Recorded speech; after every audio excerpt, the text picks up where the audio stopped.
Hey, this is Darren from Property Prosperity. Today I thought I'd recap on, or take it a little bit further on my last Sunday's market update. I actually had a comment come through from Jason who asked me whether I could focus in a little bit further on a particular suburb. I don't know if that's the suburb where he lives or just where he's interested in. But I'll happy to help him out. So the suburb's Erindale. So what I thought I'd do is just go through, give you a bit of a heads up on the area of Erindale in case you've never heard of it before, and then we'll get into some sort of deeper statistical type things. Hey, thanks for the like there, and if you like what I say, then click on the like. I'd really appreciate that too. So, and thanks for watching. So if we have a bit of a look in Erindale, sorry, I'm going to actually look down a little bit just because I don't know this off by heart. So Erindale is only about 1 square kilometre in size. Hey Dave, thanks for joining. So what that means is it's a pretty small suburb, and the danger you get with that, any statistical information we get, it's going to be pretty unreliable. So they call that like the sample size, the number of people, or the number of households, or the number of anything. So the more we have to choose from, the more reliable our statistical information is. But we're still going to work our way through it because we might get some information out of it which might be useful. So it's less than it's about 1 square kilometre. There's about 4 parks in Erindale, so that would, even if you don't know Erindale, you probably think that's a pretty nice place to live. So within a kilometre, and there's 1 kilometre and there's 4 parks, so that means it's a pretty nice place to live. It's also within about 6 k's from the CBD, so again, that's another thing that would say, hey, it's pretty close to the area. So straight away, you're thinking it's probably a pretty nice area, and it's pretty close to the city, so you'd imagine it'd be quite valuable. So even if you don't know anything about the suburb, you think, well, this is probably going to be higher than your average price for your average house in the property in Adelaide, because it's closer to the city than your average house. So we're also looking here that the population in 2006 was 1,077 people, and the population in 2011 was 1,126. So not much has changed. It's gone up by about 4% over the last sort of 5 years or so. So it means it's pretty stable population growth. So that means you'd probably imagine then, even if you don't know anything about Erindale, you'd probably say, hey, well, it's probably a pretty well-established area because they're not doing much development, not having new people move in. So that's a bit of a sign of, again, giving us more indication of what the suburb's like. We know that it's primarily couples, and they're paying around about $2,500 to $3,000 per month in mortgage repayments. So again, another hint, if we don't know much about Erindale, you'd probably expect then that must be in a higher price bracket than your average property, because then you're talking $3,000 a month. That's sort of 30 grand, plus a year, which indicate then it's a fairly, fancy area to live, I suppose. So, and the average person that's living in there is a professional and professional occupation. So that, again, it's all, even that's the thing about statistics. All they're doing is confirming the information we already know. So even if you know the suburb, it's just good to go through the statistical information and just get it to just make sure it backs up what we already know about the property.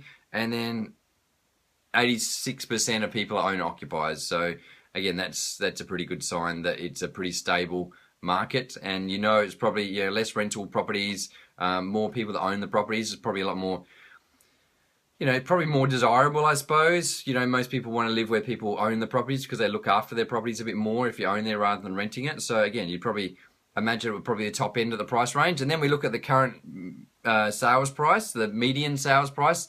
Understanding the median sales price is the middle price the house sells for. So the houses sell for an area. So example wise, if there's a property that sells for $500,000 and a property that sells for $1 million, and there's a property that sells for $550,000, then the median house price is $550,000. It's the middle price that the houses sell for. So that's why what you really want is a big sample size. If you only have 1 or 2 properties sell, then the median house price can quite skew where that, the middle house price can really skew what our statistical results is. So in this example, the median house price is $1.42 million. So that's only for the month of June. But saying that, the median house price in Adelaide is like $430,000. So we know that it's definitely at the top end. It's probably 3 or 4 times the value of the median house price in Adelaide. So that's a pretty good sign that we know that it's not the same as your average house in Adelaide. So if we look at the median house price the month before, though, in May, it was $840,000.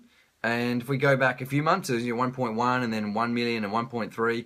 If we look at the median house price over the period of 2015, and if we look over the whole year, it's probably probably around about $1 million is the median house price over the last year of 2015. So that's probably a bit of a guide. Then the median house price is probably around that million mark, but we can see over the last few months there's been a bit of up and down. 1.3 and $1 million and 840,000 and 1.4. So that 1.4 is probably at the top end relative to other sales we see in the area. So you'd probably say that's more of an anomaly. And so it doesn't necessarily represent the true price of what things are worth. So again, what I try to do is I look at the average of the median house prices and I try to use that as a bit of a guide of what I think the properties might be worth.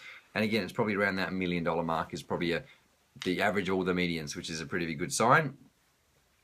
We come in here and look at a few other different things. What else we got? So land sales, there's been a few land sales, probably, that around that about $500,000 mark for a block of land. So again, this is another sign of if you're trying to look for a bit of a bargain, if you buy a block of land and you can build a house on it less than the median house price, then maybe that's an indication of what you could do is just buy some land, build a house on it, and then you've made some money straight away. So in this example, if you can buy a block of land for $500,000 and you build a house on there for $300,000, then in theory that's about $800,000 the finished off house would cost.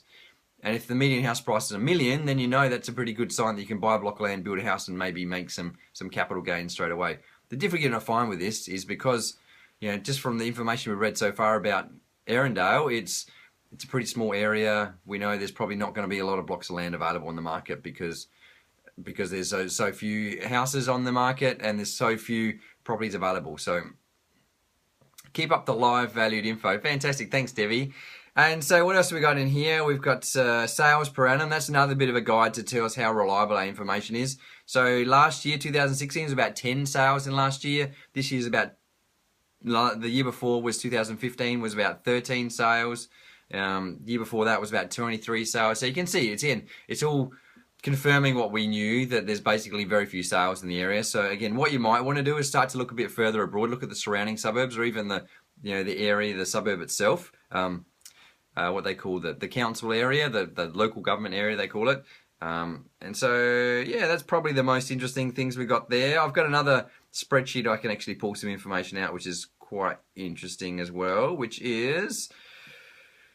shows us that, again, what I said to you before, that there's about 6Ks from the CBD, that the total number of properties actually here, this gives us more information. There's only 416 properties in Erindale. So that's not a big supply of properties. So again, any statistical information you get is probably not hugely reliable. And the number of properties sold in the last 12 months was only 19. So that in the world of property, number of sales, that's not a big sample size. So what else have we got here? We've got the 12-month change in sales volume. So number of sales have dropped by about 24%. So not less houses have sold.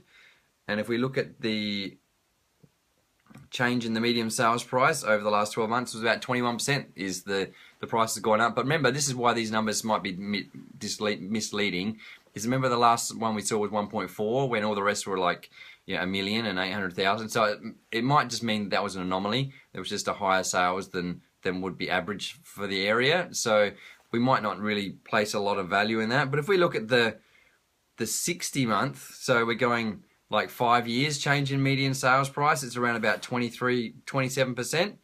And we look at the compounding growth rate, so we're looking at over the last 5 years, so it's about 4.9% is on average what it's grown each year.